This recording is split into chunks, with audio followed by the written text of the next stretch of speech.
ప్రేమించుకుంటున్నారా? మంచిది. స్నేహం చేస్తున్నారా? మరీ మంచిది. మీరు ప్రేమించుకోండి, స్నేహం చేయండి, కానీ గమ్యం ఎలా ఉండాలి తెలిసిన? అందంగా ఉండాలి.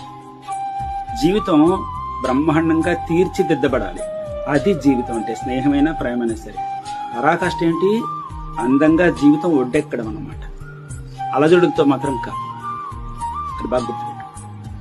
వాళ్ళ దృష్టిలో మీరు చులకనగా మాత్రం మిగిలిపోకండి, నిర్లక్ష్యంగా మాత్రం మిగిలిపోకండి, లోకువైపోకండి, హేళన కాకండి. వాళ్ళ జీవితంలో మీరు ఎలా ఉండాలంటే మీరే ప్రాధాన్యత అన్నట్టుగా ఉండాలి తప్ప మీరు వాళ్ళ దృష్టిలో ఒక పెండింగ్ లిస్టులో ఉన్నట్టుగాను, ఒక ఆప్షనల్ గాను మాత్రం ఉండకూడదు. అలా ఉన్నట్టయితే అది జీవితమే కాదు, అది ప్రేమ కాదు, అది స్నేహం కాదు. తెలిసిందా? వాళ్ళు ఇష్టం వచ్చిన మాట్లాడితే మాట్లాడే, లేకపోతే లేదు. ఒకవేళ మాట్లాడినా ఏదో వీధిలోకి వెళ్ళేటప్పుడు కుక్కలు తిరుగుతూ ఉంటాయి, 2 బిస్కెట్లు వేస్తే ఎందుకైనా పడి ఉంటాయి అన్నట్టుగా మీతో 2 మాటలు మాట్లాడితే పొంగిపోయి పడి ఉంటాడులే అనేటట్టుగా మాత్రం అది మీరే తప్పు అవుతుంది. అది మాకు గుర్తుపెట్టుకోండి. జీవితం చాలా చిన్నది, బతికా మరి రాజ్యాలా బతకాలి. తెలిసిందా?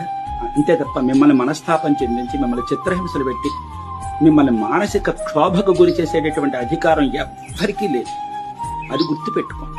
అంతే తప్ప మీరు వాళ్ళ జీవితంలో ఉన్నారంటే హాయిగా ఉండాలి, ప్రశాంతంగా ఉండాలి తప్ప వేదనతో మాత్రం కాదు.